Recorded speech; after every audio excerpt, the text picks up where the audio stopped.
Hey guys, I just thought I would go through a quick review of the AC method. So the AC method is something that we use when our A value in a quadratic that we're trying to factor is not 1. When it is 1, we just look for factors that multiply to this and add to that, but when it's not 1, we have to do a little bit more work. One of the first things that you do in the AC method is you take your A term and you multiply it by your C term, which is 18. Oh wow, that's a terrible arrow. That's okay. Sorry guys. So 2 times negative 18 is negative 36. And remember that we make a factor pair list. And we're looking for a factor pair that's going to multiply to negative 36, but it's also going to add up to positive 9. So let me think here. We have 36 times 1, 18 times 2, 12 times 3, 9 times 4, and 6 times 6.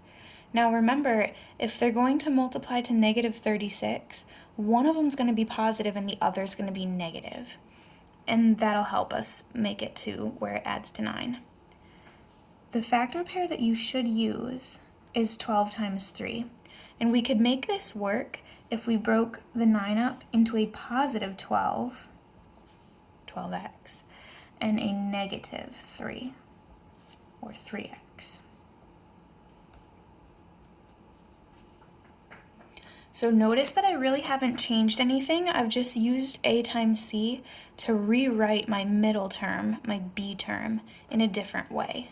All right, now what you would want to do is break it up down the middle. I kind of draw my dotted line just as a visual divider, and you GCF each side. Go ahead and do that. You should be able to pull out a 2x from this half, giving you x plus 6. And then remember that you're using the sign that's in front of this number here, so we're actually going to be subtracting. You can take out a 3 from these. Negative 3x divided by 3 is just x. Negative 18 divided by negative 3 is 6. I know I did it right if these two binomials match, and then we're going to factor those out as our next GCF. When we factor out x plus 6, the terms remaining are a 2x and a negative 3.